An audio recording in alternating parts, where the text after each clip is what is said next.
तो अयोध्या में 22 जनवरी को रामलला की प्राण प्रतिष्ठा होने वाली है। तो एक तरफ जहां पूरे देश में हर्ष का माहौल है, यहां तक कि अयोध्या सजी सबरी नजर आ रही है, तो दूसरी तरफ अयोध्या को हाई सिक्योरिटी जोन में तब्दील कर दिया गया है। देखिए रिपोर्ट।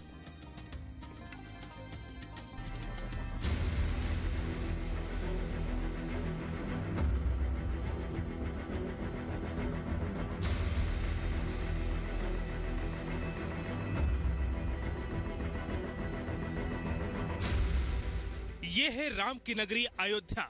एक तरफ आस्था और भक्ति का सागर, तो दूसरी तरफ सुरक्षा ऐसी कि परिंदा भी पर न मार सके। वैसे तो पूरी अयोध्या ही हाई सिक्योरिटी जोन में तब्दील है, लेकिन सिक्योरिटी प्लान के मुताबिक पूरा शहर 2 जोन में बांट दिया गया है।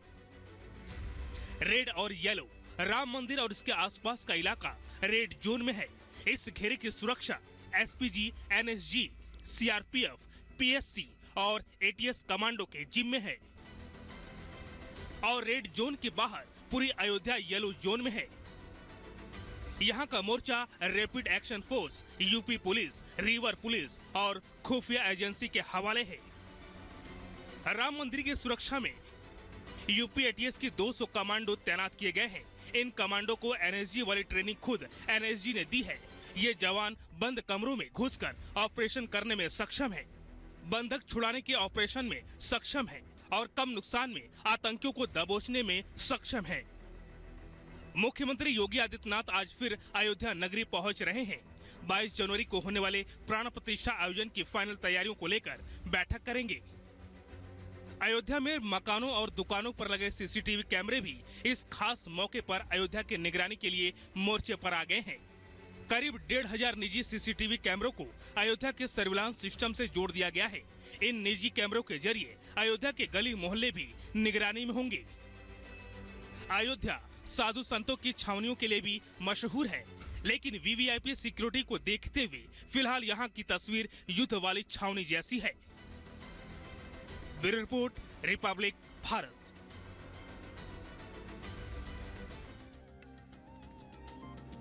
तो भारत में ऐसा कोई नहीं जो इस अवध उत्सव में शामिल होना न चाह रहा हो, लेकिन यह संभव नहीं कि हर कोई अयोध्या पहुंच सके। यही कारण है कि आप जहां हैं वहां इस उत्सव को सेलिब्रेट कर सकें, इस उत्सव में अपने आप को शरीक कर सकें। इसीलिए अब छुट्टियों का ऐलान होने लगा है। पहले राजस्थान और अब त्रिपुरा से भी एक खबर सामने आ रही है कि सरकार ने आधे दिन की छुट्टी का ऐलान कर दिया है।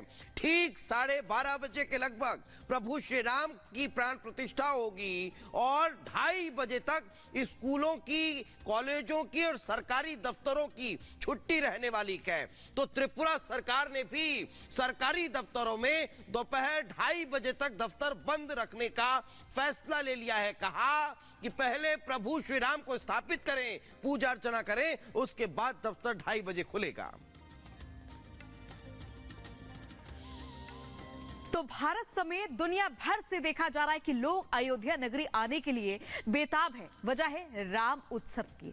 राम मंदिर के उद्घाटन को लेकर हर तरफ उत्साह का माहौल है और ऐसे में अब एक समुदाय जिसने भगवान राम के लिए 500 साल तक बड़ा त्याग किया, अब उस समुदाय का प्रण पूरा हो गया है, जिसके बाद पूरे समुदाय में खुशी की लहर देखने को मिल रही है। देखिए रिपोर्ट।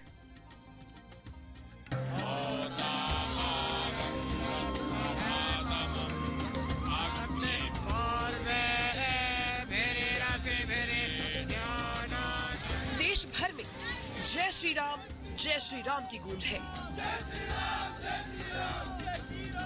कोई रामलला के लिए उपहार के साथ आ रहा है, तो कोई अपने रामलला के मंदिर में दर्शन पाने के लिए बेताब है।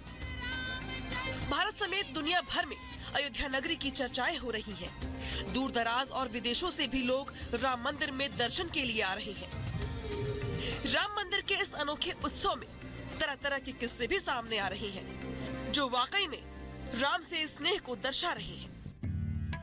500 साल से राम मंदिर का इंतजार हर राम भक्त कर रहा है, लेकिन एक ऐसा समुदाय भी है जो 500 साल से अपनी आन बान और शान की पगड़ी को नहीं पहन रहा है।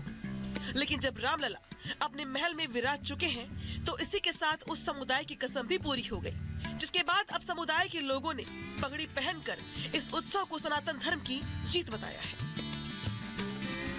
हम बात कर रहे हैं सूर्यवंशी ठाकुर समुदाय की। सूर्यवंशी ठाकुर समुदाय वो समुदाय है जिसने 500 सालों तक अपनी पगड़ी को नहीं पहना, लेकिन अब वो वक्त आ गया है जब समुदाय के लोगों ने अपनी पगड़ी और जूतों को पहन लिया है।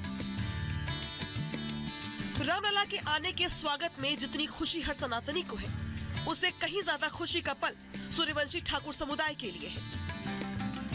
रामलला के आने के खास मौके पर पूरे समुदाय में खुशी की लहर है। खासकर जो ठाकुर गजराज सिंह के जो खून थे, जो वंशज थे, उन सभी लोगों के साथ में बाकायदे हमने हवन पूजन किया वहीं सूर्य भगवान के मंदिर के सामने, और पगड़ी पूजन किया और पगड़ी सूर्य भगवान को उनके चरणों में अर्पण करके वही पगड़ी फिर हम लोग धारण कर लिए, जूता भी पहने और छाता भी लगाए कि अपने बचन से विचलित हो जाओ, या तो जो हमें वरदान दियो। तो उन्होंने तब ये शब्द को राजा दशरथ ने कहा था कि रघुकुल रीत सदा चली आई प्राण जाए, पर बचन न जाए तो राम को बन दिए और भरत को गद्दी और अपने जो है प्राण त्याग दिए। वह खानदान के हैं। कहा जाता है कि भगवान राम के लिए सूर्यवंशी समुदाय ने बहुत बड़ा त्याग किया है। अयोध्या से 15 किलोमीटर की दूरी पर बसे एक गांव में सूर्यवंशी समुदाय का कहना है कि 500 साल पहले मुगल शासकों ने अयोध्या पर आक्रमण किया था। इस दौरान मंदिर को नष्ट किया गया, जिसके बाद समुदाय के लोगों ने छत्र पगड़ी बांधने और चमड़े के जूते पहनने की परंपरा को त्याग दिया था। राम मंदिर के इतिहास को लेकर सूर्यवंशी समुदाय का मानना है कि राम मंदिर को जब नष्ट किया गया तब भी उनके पूर्वजों ने ये प्रण लिया था कि पूरा समुदाय पगड़ी को उतार देगा। आज जो है राम मंदिर तैयार हो गई।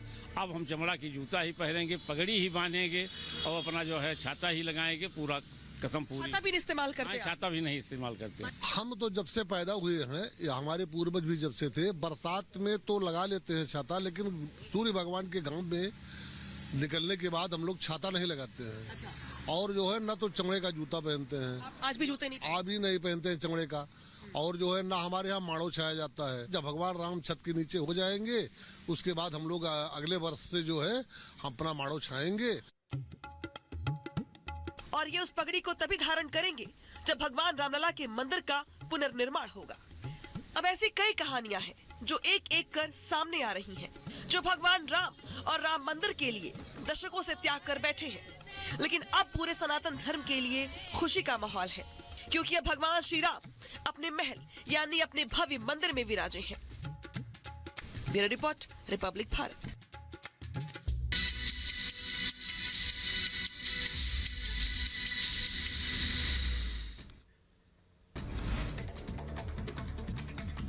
इजरायलियों ने गाजा में सबसे कम उम्र के बंधक का पहला जन्मदिन मनाया। बच्चे को 100 दिनों से भी ज्यादा समय से बंदी बनाया गया।